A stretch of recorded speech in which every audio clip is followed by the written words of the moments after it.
Good morning student. Next topic है हमारा, नया चैप्टर शुरू कर रहे हैं, केमिकल थर्मोडायनेमिक्स।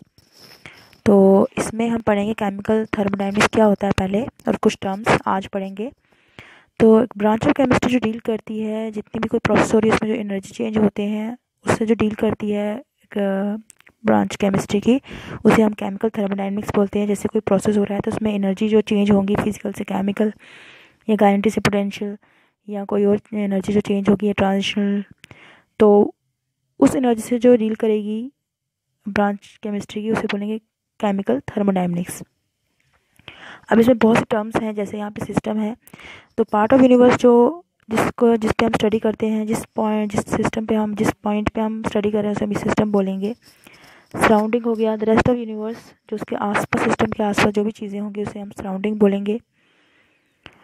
तो उसके बाद बाउंड्री है, तो anything which separate system from surrounding, कुछ भी चीज़ जो सिस्टम और सराउंडिंग को अलग करती है उसे बाउंड्री बोलेंगे। जैसे हम वाटर और ऑयल ले लेंगे कंटेनर में और ऑब्जर्व करेंगे ऑयल को और वाटर को एज सिस्टम, तो वॉल जो होगी कंटेनर की वो बाउंड्री होगी और रेस्ट जो होगा उसके आसपास वो सराउंडिंग होगा।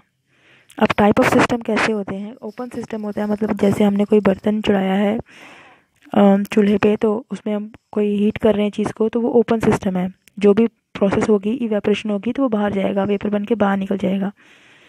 अब एक सिस्टम जिसमें हम काम कर रहे हैं और उसमें एनर्जी और मैटर दोनों बाहर निकल रहे हैं उसे हम ओपन सिस्टम बोलेंगे। सराउंडिंग में जा रहे हैं उसे हम ओपन सिस्टम बोलेंगे। अब क्लोज सिस्टम में क्या होगा कि जैसे हम उस पर ढक्कन रख दें तो उसमें क्या होगा, मैटर बाहर नहीं जाएगा मगर एनर्जी बाहर जाएगी। कोई जैसे हम किसी चीज़ को गर्म कर रहे हैं, पानी को गर्म कर रहे हैं, तो उसमें क्या होगा, मैटर बाहर नहीं जाएगा मगर क्या होगा, क्योंकि क्लोज है तो मगर एनर्जी जो होगी बाहर जाएगी, तो हम उसे क्लोज सिस्टम बोलेंगे। तो आइसोलेटेड सिस्टम क्या होगा, जिसमें ना एनर्जी बाहर जा पाए और ना मैटर बाहर जाए, उसे हम आइसोलेटेड सिस्टम बोलेंगे। जैसे हम एक थर्मस यूज़ करते हैं, उससे ना एनर्जी बाहर जाती है, हीटनेस बाहर नहीं जाती और ना ही मैटर बाहर जाता है। नेक्स्ट है होमोजेनियस हेट्रोजेनियस सिस्टम। और होमोजेनियस सिस्टम उसको बोलेंगे जिसमें फिजिकल और केमिकल प्रॉपर्टी जो होंगी सेम होगी पूरी सिस्टम में। जैसे वाटर में NaCl मिलाया जाएगा तो हमें पूरा वाटर दिखाई देता है। तो हेट्रोजेनियस होगा जैसे हमें उसमें क्या होगा, फिजिकल केमिकल प्रॉपर्टीज अलग दिखाई देंगी इस सिस्टम में। तो उसमें क्या होगा, मिक्सचर जो होगा, पानी में अगर कोई चीज़ मिलाई जाए तो सामने दिखाई देगी, उसे बोलेंगे हेट्रोजेनियस सिस्टम।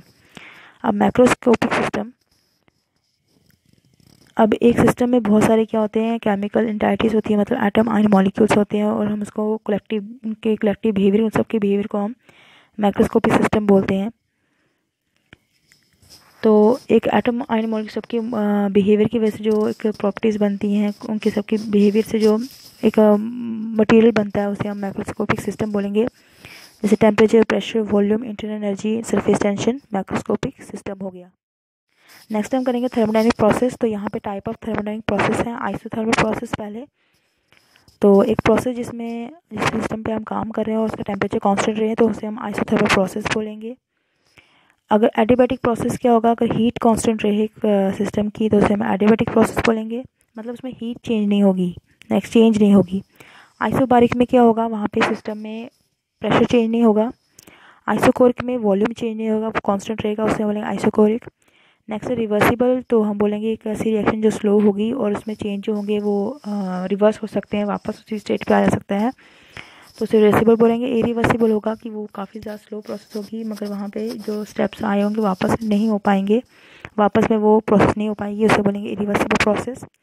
साइक्लिक प्रोसेस होगी जिसमें जहाँ से शुरू किया वहाँ पे वापस आ जाएगा, उसे साइक्लिक प्रोसेस बोलेंगे। इंटेंसिव प्रॉपर्टी होगी जो अमाउंट ऑफ सिस्टम पे डिपेंड नहीं करेगी, मतलब हमने कितना लिया, कोई भी चीज़ वॉल्यूम कितनी ली है उस पर डिपेंड नहीं करेगी। तो यहाँ पे एग्जांपल है temperature, pressure, refractive index, density.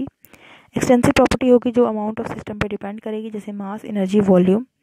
अब नेक्स्ट इन्होंने बोला है मास, अगर हम दो एक्सटेंसिव प्रॉपर्टी को डिवाइड करें तो हमें इंटेंसिव प्रॉपर्टी मिल जाती है, जैसे मास अपन वॉल्यूम डेंसिटी होती है। तो नेक्स्ट है स्टेट फंक्शन। तो ये एक फंडामेंटल प्रॉपर्टी है जो बताती है स्टेट किसी सिस्टम की, जो डिपेंड करती है उसके इनिशियल और फाइनल स्टेट पे। सिस्टम की पहली इनिशियल पे कैसा था, बाद में कैसा था, लास्ट में उस पर डिपेंड करेगा। इसे हम स्टेट वेरिएबल्स भी बोलते हैं। तो ये इनिशियल फाइनल स्टेट पे डिपेंड करता है। तो बीच में क्या प्रोसेस हो रहा है उससे कोई फ़र्क नहीं पड़ता, जैसे free energy, volume, enthalpy, internal energy, temperature, entropy, number of moles, ये सब क्या है, स्टेट फंक्शन है।